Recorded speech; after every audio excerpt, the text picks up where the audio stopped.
வணக்கம்.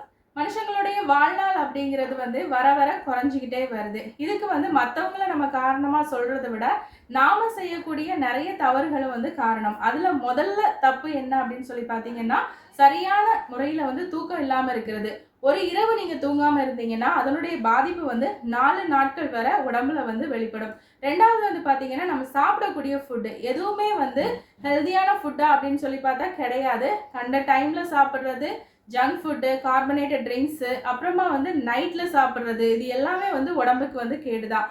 அடுத்ததா பார்த்தீங்கன்னா, உடல் உழைப்பு அப்படிங்கிறது இப்ப யாருக்குமே கிடையாது. நம்ம சாப்பிடக்கூடிய ஃபுட்டு செரிமானம் ஆகுற அளவுக்காவது நமக்கு உடல் உழைப்பு இருக்கணும். நிறைய பேர் என்ன பண்ணுவாங்கன்னா, சாப்பிட்டதும் போய் படுத்துருவாங்க. இல்லைன்னா உட்கார்ந்துக்கிட்டே அவங்களுடைய வேலை இருக்கும். அதாவது சாப்பிட்டதுக்கு அப்புறம் கொஞ்சம் கூட நடக்க மாட்டாங்க. இந்த நடை ரொம்ப ரொம்ப குறையிறதுனால கூட நிறைய பேருக்கு இந்த வாழ்நாள் பார்த்தீங்கன்னா குறைஞ்சிட்டு வருது. நிறைய நோய்கள் வர்றதுக்கும் இது ஒரு காரணமா இருக்கு.